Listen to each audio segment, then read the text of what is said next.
15 years ago, my ex-husband cheated on me with his childhood friend and even had a child with her, leading to our divorce.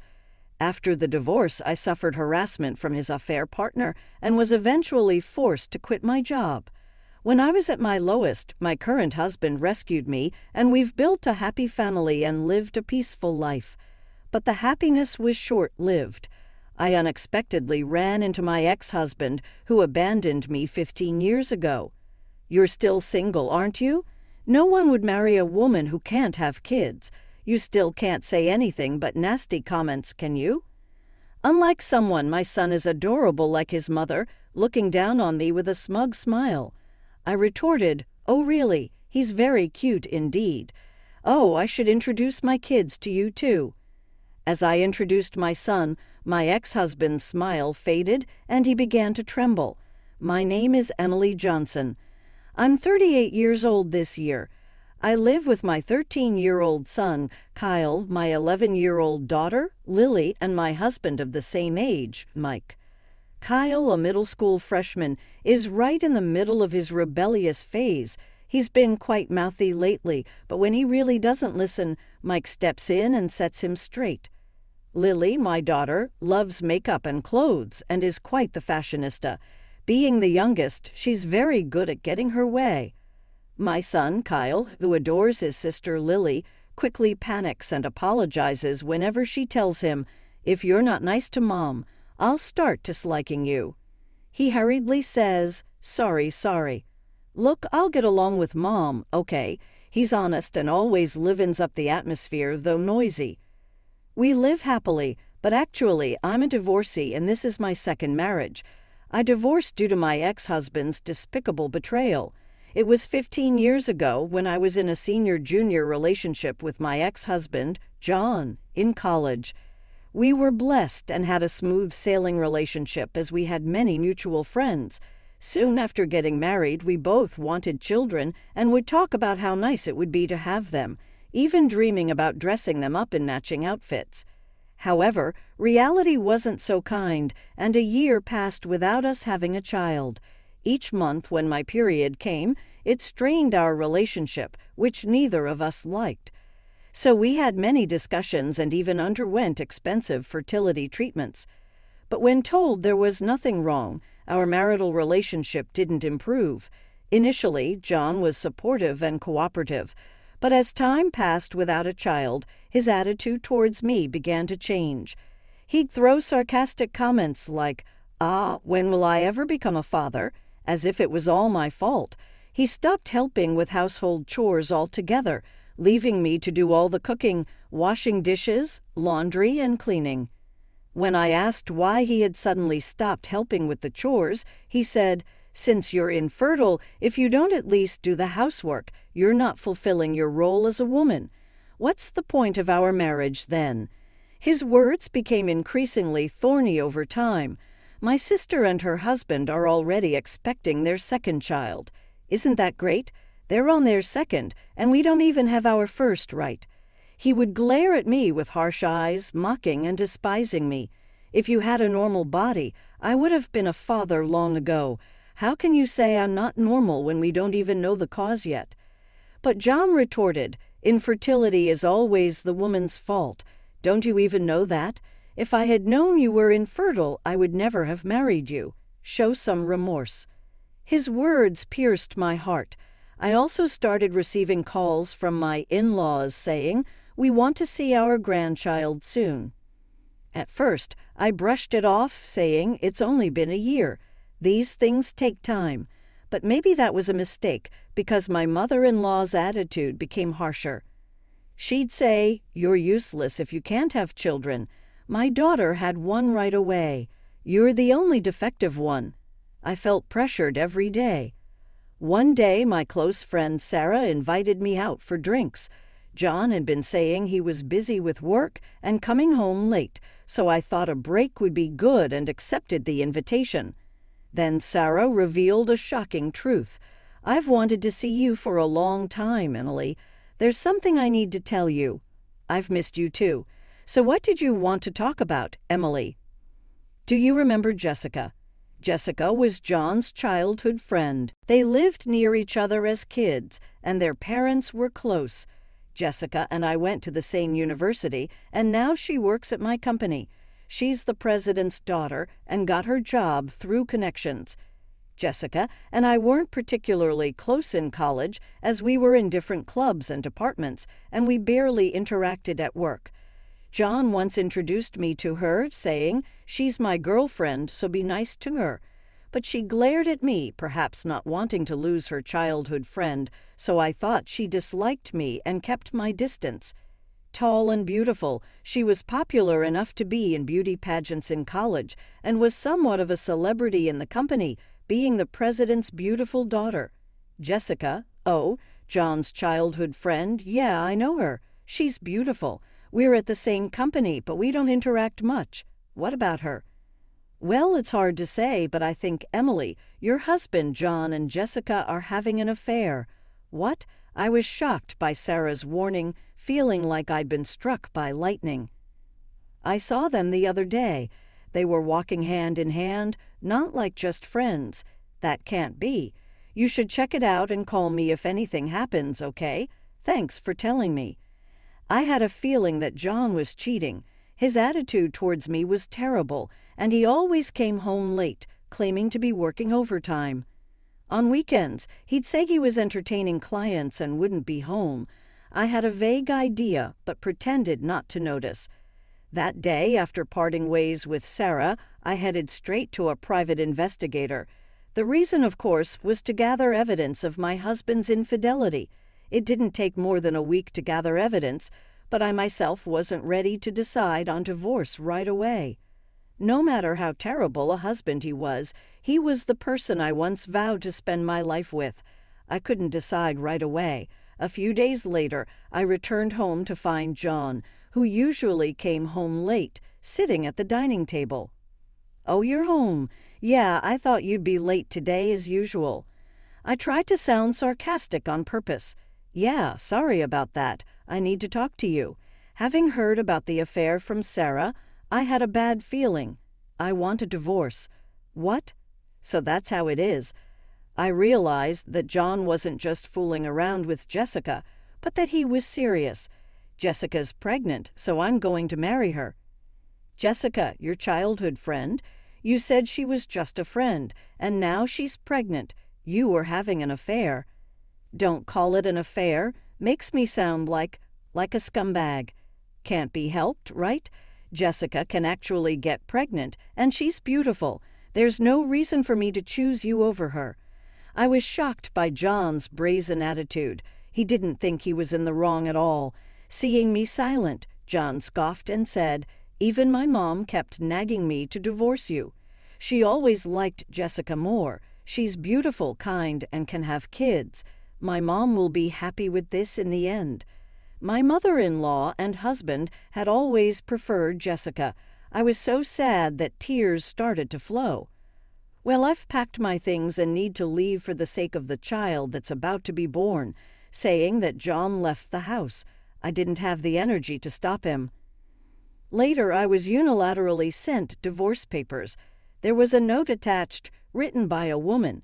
"Please divorce my husband quickly." The contradictory words made question marks pop up over my head. I wanted to retort, "You're the one who stole my husband." Seeing those words, I finally came to my senses. Why am I the one being blamed? I couldn't just silently go through with the divorce. With that thought, I took the evidence I had gathered from the private investigator and filed for divorce mediation. A few days after filing, I received a call from an unknown number. Wondering who it could be, I answered the phone to hear a woman's voice, screaming, "What do you think you're doing? Why are you suing us?" It was Jessica, the affair partner. "Well, it's obvious, isn't it? I know all about your infidelity. It's only natural for me to ask for alimony." "Alimony? I have a baby in my belly. You're really going to demand money at a time when we'll need it most? Who's the real monster here? You sleep with a married man and have the nerve to say that to me. It's your fault for being infertile, you terrible woman." Her high-pitched screaming hurt my ears. Anyway, I intend to settle this divorce, including alimony, in court. Let's discuss this further in the proper setting. With that, I hung up the phone. Later, thanks to the evidence I had, the mediation recognized John and Jessica's relationship as adultery. John, unhappy with this, tried to blame my infertility, but it was dismissed as unreasonable since no test results had confirmed me as the cause. Within just a year of marriage, I received $4,000 in alimony from John and $20,000 from Jessica, both paid in one lump sum. I didn't want a prolonged, messy payment schedule and a lingering connection to them. This is how our divorce was finalized. However, my suffering didn't end there. Since John, Jessica, and I all attended the same university, the affair scandal became a topic of gossip among many friends. According to a close friend, the rumor was that I had hidden my infertility and tricked John into marriage. Some people even sympathized with John and Jessica. How awful! Jessica and I worked at the same company, and she spread unfounded rumors there too. Everyone sided with Jessica, who's a beauty and the boss's daughter. She tearfully played the victim, saying, "Emily is such a terrible person, taking money from us for alimony when we're about to have a child, even though she hid her infertility." At first, I tried to ignore it, but being the boss's daughter, Jessica got preferential treatment. My boss would scold me, "Don't be mean to Jessica." Despite my hard work, I was progressively left out of major projects. Eventually, I was mentally cornered and chose to resign. While I was looking for a new job, I received a headhunting offer from another company. They said, "We need someone as diligent and talented as you." At my new job, I was amazed at how freely I could work. My new boss paid close attention to each employee. There was none of that favoritism or nepotism like at my previous company. I found myself drawn to this wonderful boss. That's how I met my current husband, Mike. When I was at my lowest after a terrible split from my ex-husband, he kindly supported me. After several dinners together, we started talking not just about work, but about our personal lives too, and our relationship developed. Things went well between us, and thankfully Mike proposed to me. However, having been rejected by my ex-husband for infertility, I had many fears about marriage and confessed to Mike that I might be infertile. Then, looking earnestly at me, Mike said, "Of course, I'd be happy if we could have a child together in the future, but the most important thing is that I love you, Emily. You're important to me, so even if we can't have children, I will always be by your side." He hugged me gently. I was so happy. I thought I wanted to spend my life with this man and decided to marry Mike soon after. Our marriage, we had our first child, Kyle, followed by our daughter, Lily. Perhaps not getting pregnant with my ex-husband was a matter of timing or compatibility. Raising children is hard, but we're living happily. Then one day I attended a friend's wedding. During the middle of the ceremony, when it was time for greetings and mingling, I stepped out to go to the bathroom and saw my ex-husband, Jayan, whom I hadn't seen in 15 years. Oh, why is he here? I panicked for a moment, my mind going blank, but then I remembered that today's bride and groom were friends from college. It made sense for John to be there. I tried to ignore him and walk past, but he called out loudly, "Hey," so he noticed me. "What, you've put on weight, haven't you? It's been so long since I've seen you." Jayan, seemingly drunk, talked loudly and spat while speaking. "You haven't changed a bit," I added in my mind, still as unpleasant as ever. Then John called his family over. There was Jessica and their son. Seeing my face, Jessica smirked and said, "Oh, it's been a while. Have you gained weight? Is it stress eating? Must be tough." "I bet you're still an infertile woman with no one to take you, right?" I was dumbfounded by their rude behavior and couldn't find the words to respond. I noticed their son hanging his head, blushing with embarrassment. He had very handsome features. "Ah, I forgot to introduce him. This is my son. As you can see, he's cute, like Jessica, right?" Jessica, too, proudly bragged about their son. He's handsome, smart, a real genius. Sorry to say, it seems like we're the only happy ones here. They praised their son and looked down at me with smug smiles. However, their son seemed unhappy with his parents' behavior, seemingly displeased with them belittling someone else. He must be a very kind boy, I thought, but I had no time to deal with them. As I turned to leave, John grabbed my arm tightly, stopping me. So you caused our divorce because of your infertility, and then you have the nerve to extort money from us? John was still holding a grudge about something that happened 15 years ago. If anyone should hold a grudge, it's me. Then Jessica also turned to me and said, "Yeah, you're a single, infertile woman. Why would you need money? Families with children like us need it more, don't you think? Pay us back double the amount you took from us." At that time, I was dumbstruck by such selfish remarks, speechless. When John and Jessica's son spoke up, single means unmarried, right? But she's wearing a wedding ring on her left hand, pointed out by their son. John and Jessica stared intently at the ring on my left ring finger. "What? You're married?" John and Jessica's loud exclamations drew stares from the surrounding people. I was mortified as I pondered what to do. I caught sight of a familiar face. "You shouldn't be so loud at a celebration like this. It's disturbing others. Maybe you should be more considerate, Mom. Who are these scary-looking people, Kay?" Lily, worried about my late return, Kyle and Lily had come to check on me. Lily, as usual, was outspoken, but it was rare for Kyle to speak so provocatively. "Mom, you're late coming back." "Mom, you have kids." "Yes, I do." "Let me introduce them. This is my son, Kyle, and my daughter, Lily." John seemed speechless, shocked that his ex-wife, whom he thought was infertile, had 2 children. Jessica was staring intently at my son. After a while, she muttered in a strange voice, "That uniform." She seemed fixated on my son's attire. "Ah, he came straight from school with his dad. It's not about that. That's the uniform of that famous private middle school." "Huh? Oh, yes, Kyle's attending the prestigious private middle school." "Yes, Kyle excelled in his studies and was attending a well-known local private school. It can't be a child of yours at that school. And my daughter, too. She plans to take the exam for the same school next year." "That's right. And you know what? Kyle is amazing. He won a violin competition." "Violin," I thought. I recognized this boy. Wasn't he on TV recently? "Ah, you saw that? Yes, he's been getting a lot of media attention lately.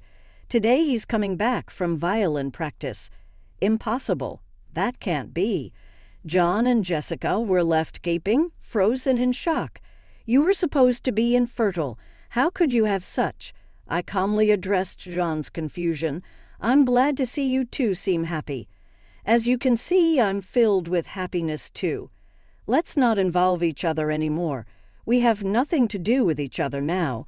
As I was about to leave with my children, my husband Mike appeared. "Hey, what's going on here? The main event is about to start." Again, seeing my husband, John's face turned pale. "President Smith." "What?" Jessica, too, upon seeing my husband, turned white and trembled. "Your husband is Smith, the young CEO of ABC Corporation who got the job last year, right?" "Actually, my husband Mike works as the CEO of the parent company of Jessica's father's company. He was job hunting when the parent company approached him for a position, and that's how he switched jobs. I met Mike there, a man who was already popular and skilled. Last year, he was recommended by the then CEO and took over the role." "Yeah, it's Smith. But what's with this atmosphere? What happened?" Sensing the uneasy air, my husband Mike looked puzzled, and that's when Kyle spoke up. "These people were saying mean things about our mom, calling her infertile and fat, so Lily and I came to help her." They heard it. Kyle and Lily had overheard my ex-husband and his wife making rude comments about me. That's why Kyle had spoken up like that. "You guys are?" The word infertile seemed to click something in Mike's mind, and his expression turned grim. I had heard rumors, but never imagined they were this insensitive. Then John suddenly started to defend himself to Mike. "No, I mean, Mr. Smith, I would never say anything bad about your wife, right, Jessica? Why are you growling so much? She's just his wife, right? I was the one who got yelled at by my father and suffered a lot because you made me pay her money for our affair. I'll never forgive you." "Now, Jessica, what are you saying? If he dislikes us, our subcontracting company is finished. Think about that." Realizing it was bad to be disliked by the CEO of their parent company, John started to flatter Mike, but Jessica, not satisfied, started arguing with him. What a ridiculous scene. Then Jan and Jessica's son, who had been silent, burst out. "Stop it. Listening to you both is terrible. You're saying awful things about her, calling her fat and infertile, and now demanding money back. Unashamed. And what about this affair? Am I a child born out of an affair? Am I unwanted?" His voice cracked with tears. John and Jessica started to fumble for words. "Well, that's not. As I realized the guests were staring at us, Jessica, noticing their gazes, blushed and looked down. Although I still can't forgive John and Jessica, their son seems to be a just, kind boy. He's innocent in all this. Thinking this, I was about to comfort their son when my husband, Mike, spoke first. "Thank you. You stood up for my wife. You really are a kind boy," he said gently, patting the boy's head. I followed with a smile.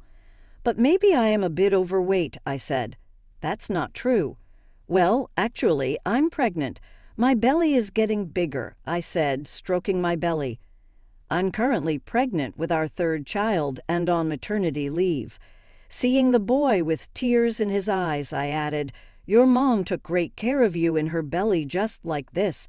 You're not unwanted. Your parents love you and are proud of you, right?" I looked at John and Jessica.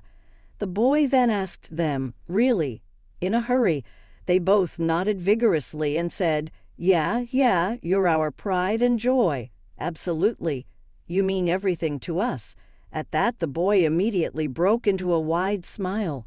Seeing their son smile, I also felt a sense of relief.